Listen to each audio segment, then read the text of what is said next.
Hi, today we are going to discuss the topic is trigger on files. Before we are going to start the discussion, let's have a great quote. Don't wait for your turn always. Instead, try to make your turn. Now, let's start. What is the scenario here for writing a trigger on files? So the scenario is, I want to calculate total number of files on an account when a file is inserted or deleted. Here, total number of files represents a number field type on an account. Okay, I already created a field called total number of files where you have to calculate okay how many number of files are inserted or how many number of files are existing under an account when a file is inserted or deleted. Here when file is inserted you have to increase the count. When file is deleted you should be able to decrease the count in a proper way. So here now let's start. Usually it is a kind of roll up summary okay with Apex. So whenever you talk about calculate total number of contacts on account when contact is inserted or deleted, then how can you do right? You can write a trigger on contact. But in the case of file, when you talk about file, you need to be aware of where you have to write the trigger for insert, where you have to write the trigger for delete for calculating number of files. Okay, so let's start. The first thing is when you want to calculate number of files or count the number of files on an account when file is inserted, you have to write a trigger on content document link object. When you want to when you want to calculate number of files when file is deleted, then where you have to write the trigger? You have to write the trigger on content document. Okay, you may have a doubt that if I write on content document link for delete also, what is going to happen? Salesforce doesn't fire your trigger. Simple. Okay, so you have to do in that way. Let's see that. Let's create a trigger called content document link trigger. Before that, let's create a handler, content document link trigger handler.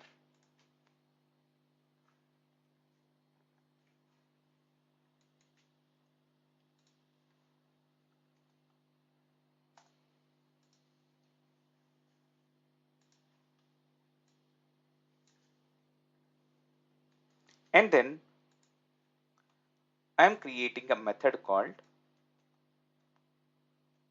update account on file insert.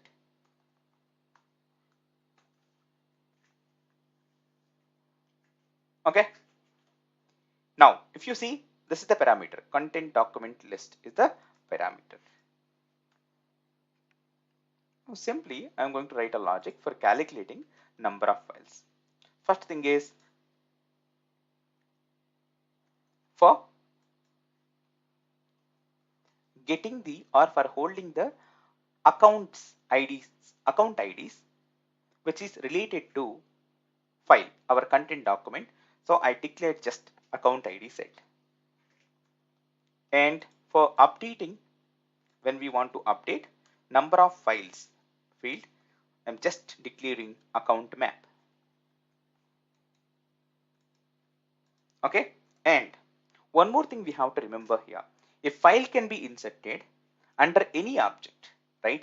But we want to calculate for account. That means we want to calculate when file is inserted under account, I want to calculate number of files on account object.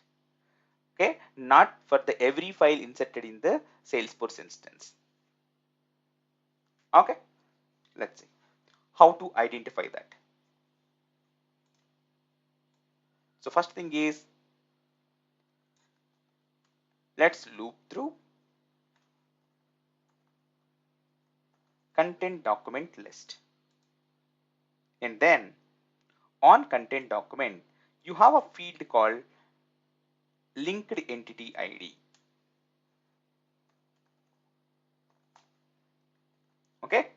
this is the parent ID of your document or your file. Or otherwise, in other words, you can find out the parent record or under which record you are trying to insert this file by using linked entity ID field on content document link object.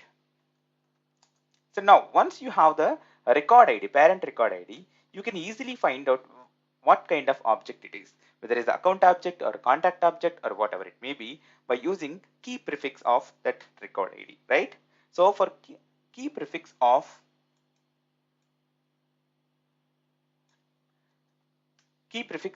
account record is 001. You may have doubt, right? So as it is a standard object, yes, key prefix are same from sandbox to production or in everywhere in the Salesforce world, right?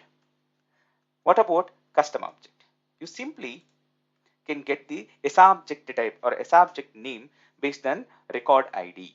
You can have a look into Apex Developer Guide for that. So you can get the object name based on the record ID. So you can easily compare this when you are going to write this for custom object. Now, so if you observe that in this if condition, I just check that starts with ignore case 001.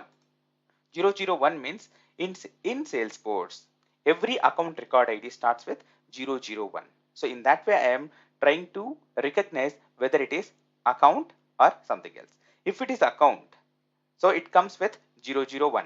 Then I am trying to hold that account ID for calculating number of files on account. So now simply account ID set.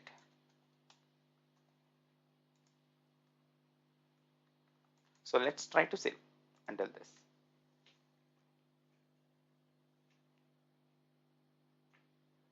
Next. What next? So here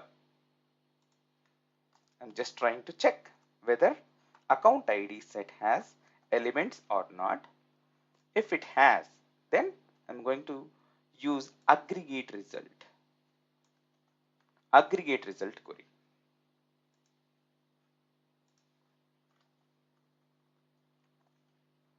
If you observe here, I'm just counting or I'm just taking count method. It's an aggregate method from aggregate results, and I gave alias as FL count. You can give anything, but whatever you give as alias, you have to use this alias for getting the value of this particular aggregate result method or fields. And now if you observe that, select count of ID and linked entity ID from content document link, right? And then where linked entity ID in account ID set, right? Group by linked entity ID. That means it groups your result or it groups your content document link records by account ID, right? So now once it is grouped, then easily you can count.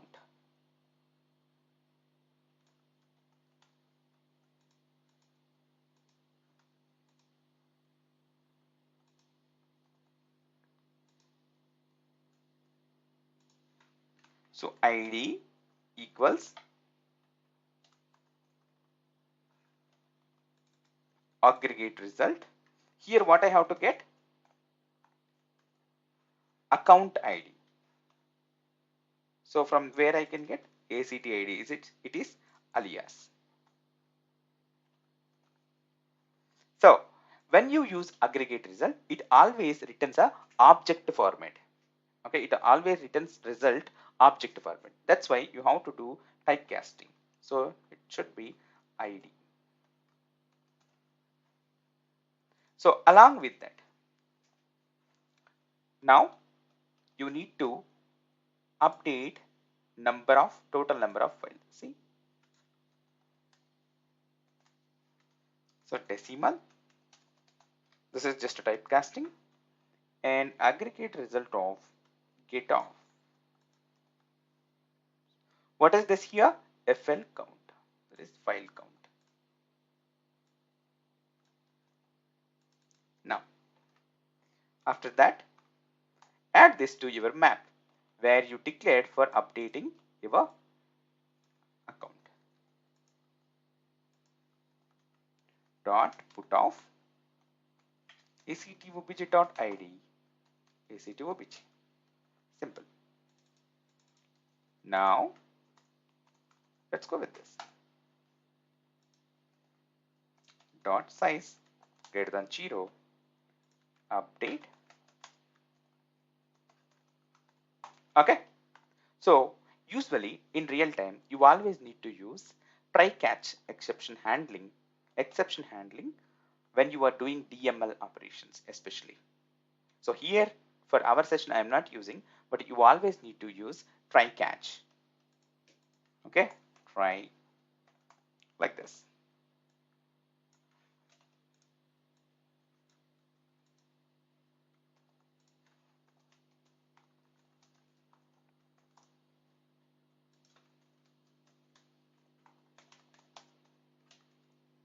Okay, and if there is an exception, what has to be done or what has to happen, you can write that code here in catch block.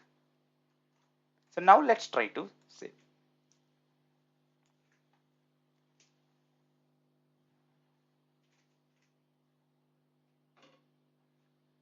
So it is saved successfully. Let's write a trigger and call this trigger handler method.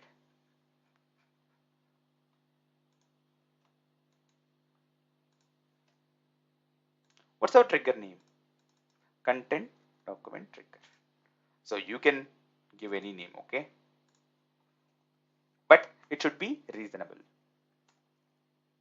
So usually in real time, we always use trigger name as object name and trigger as suffix or postfix. Okay. And one more thing you have to remember, you always need to maintain single trigger on an object.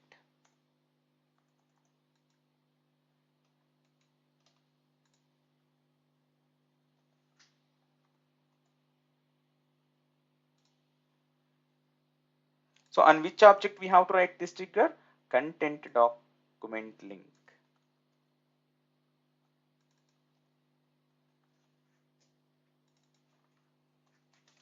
After insert, if trigger dot is insert and trigger dot is after. So what we have to call? We have to call this trigger handler method.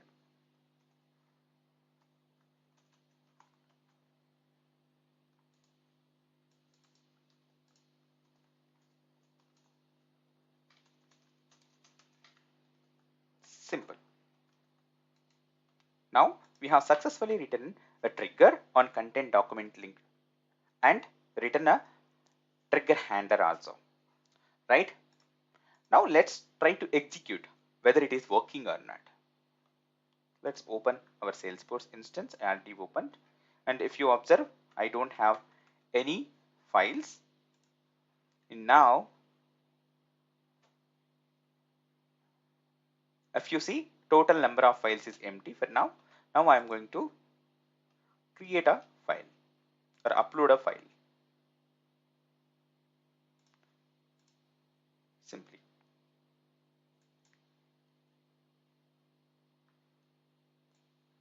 Now let's go with this. See, total number of files 1. This is how it will be. And now try to upload one more file, right?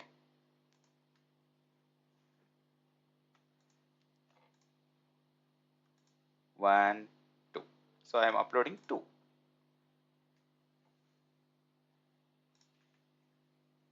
So let's go to our details. See, 3 total number. So it is working perfectly. Now we are going to write a piece of code for deleting the trigger. When not deleting the trigger, deleting the file. When a file is deleted under a record, under account record, it has to calculate again. It has to recalculate how many number of records or how many number of files are existing under this account. How can we do? We have to write trigger on content document object, not on content document link in the case of deletion. So if you want to test, you try to write a trigger on content document link for delete event, then you can understand more. Okay, right now we are going to proceed to write, writing the trigger on content document. Let's see. The first thing is I'm going to write content document trigger handler.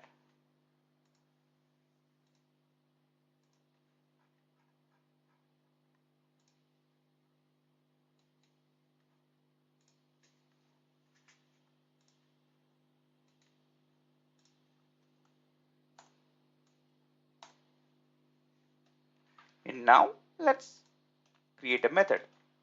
So in our case, we have a method called update account on delete. So if you observe here, it is with content document parameter, not with content document link, right? Now let's try to save.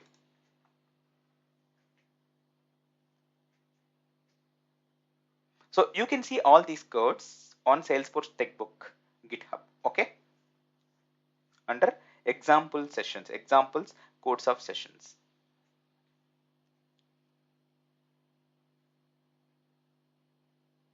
So once this class is completed, I will upload all this.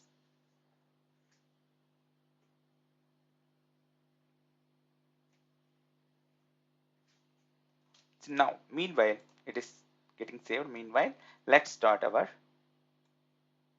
logic. First thing is for getting content doc ID set. For holding content document IDs, I just declared a set called content doc ID set. So if you observe that, I always use meaningful names here.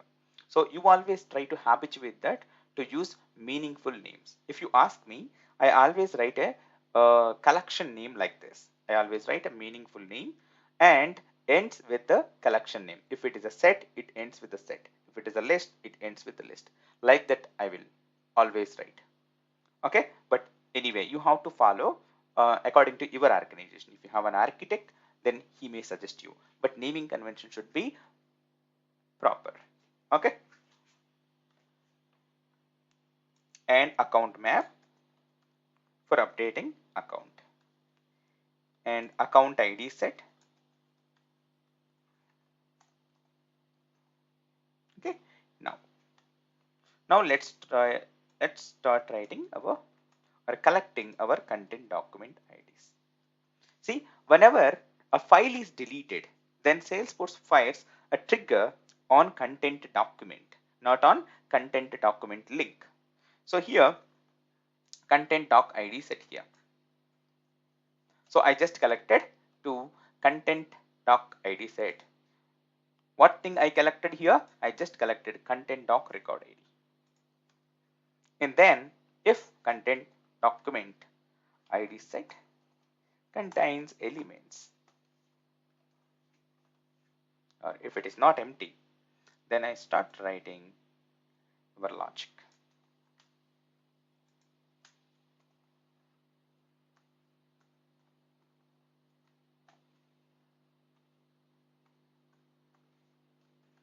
See, if you observe here, I am trying to query content document link. Okay, content document link records related to content documents. Okay, so basically when you create a file, it has a different objects involved in that: content document and content version and content document link. Okay, anyway, here when a file is deleted, what you are doing here, you are collecting the content document links associated with the content document here. Now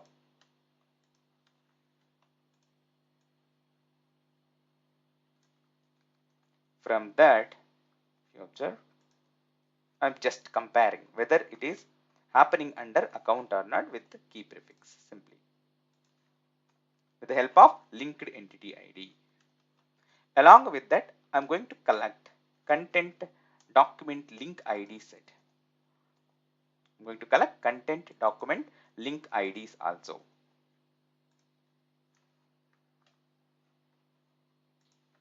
Dot ID.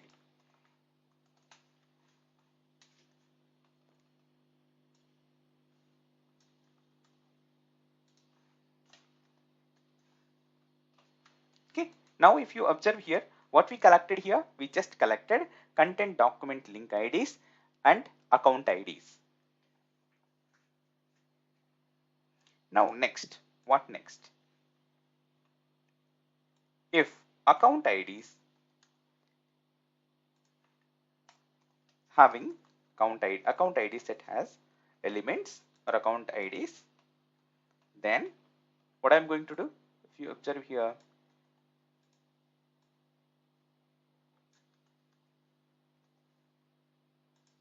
I'm just querying account and I added a subquery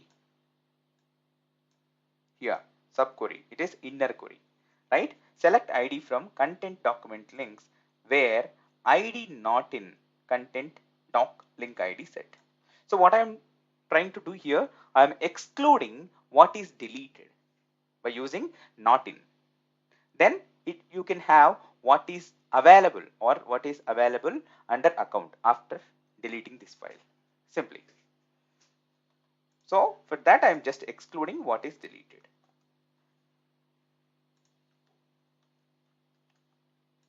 And then let's see. Simply I'm writing like this.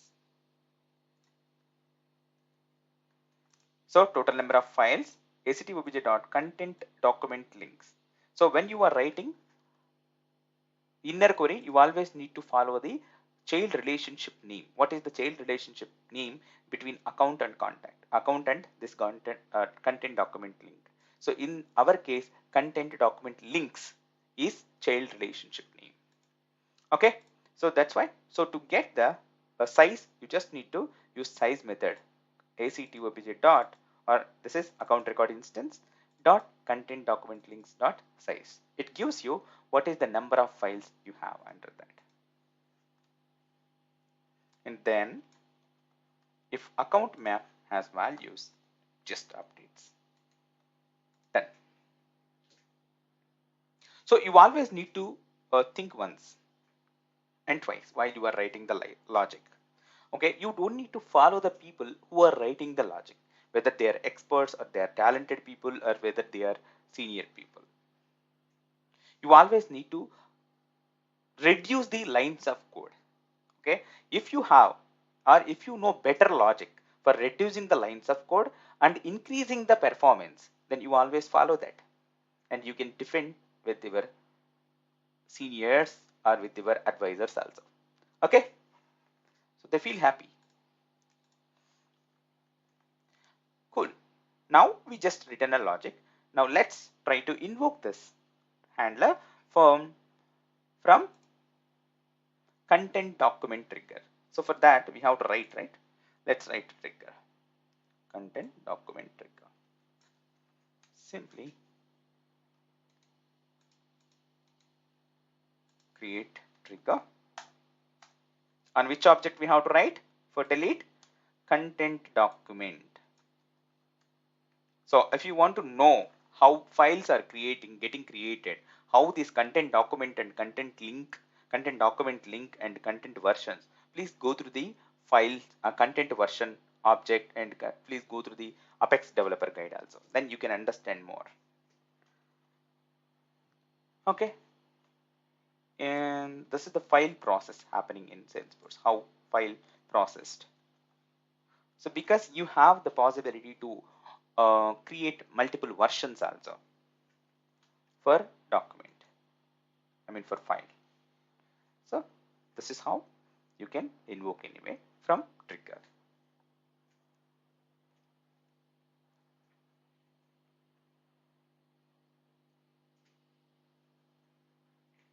So Now we have successfully completed writing a trigger on content document for calculating number of files on account when file is deleted. So let's wait. It is saving. Let's see.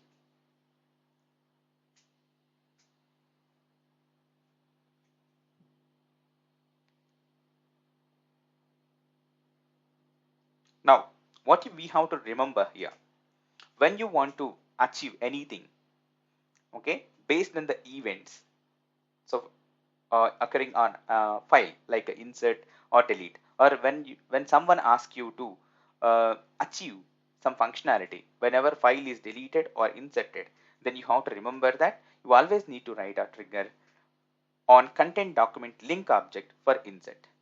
Okay, when you want to achieve something when file is deleted, where you have to write the trigger, you always need to write the trigger on content document. Okay,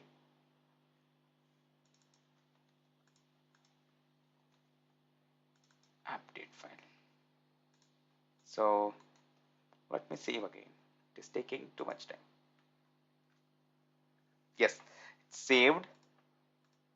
Now let's try to delete. So now I have total number of files.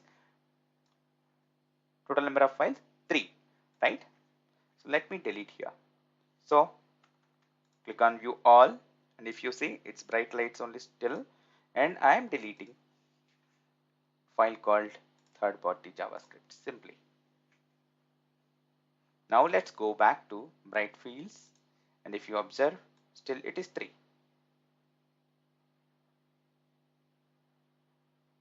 Why so?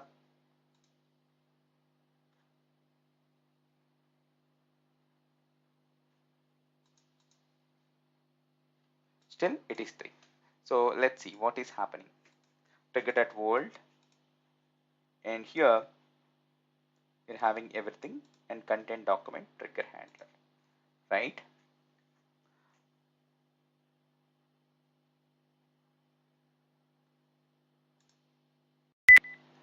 So here what we missed here, we are trying to execute our trigger without giving proper event.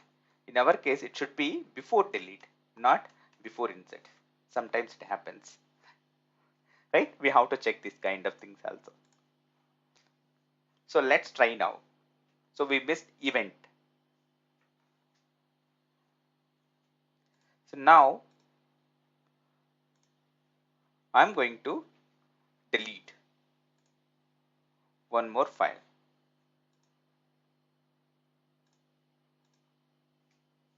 Let's see how it works. So number of files 1, right? And if I delete this also, what is going to happen?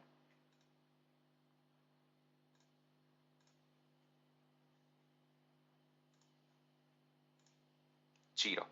This is how it works. So now let's try to do again from insert and delete. So if you observe here, I can insert multiple files or one by one also, right? So upload files. I'm inserting 1, 2, 3. If there is anything, yeah, cool. This one. How many files? 1, 2, 3, 4, 5.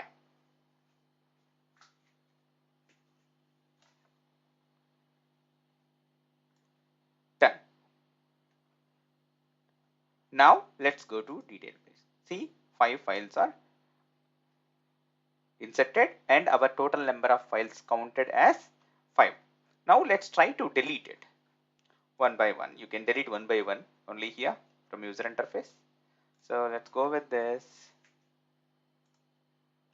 First thing is I'm deleting third party JavaScript, and it should be 4 now, right? Let's go with this. See, 4. And now I'm going to delete one more file.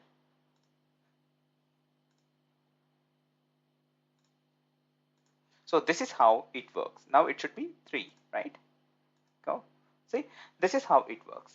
Now we have learned how to write a trigger on files events, right? When a file is inserted, how to write a trigger? Whenever you want to achieve a functionality, a file is inserted. Then where you have to write the trigger? On content document link. When you want to achieve some functionality, when file is deleted, then you have to write a trigger on content document. Okay. All the best. Okay, you can see this reference about files. Please subscribe to Salesforce Textbook.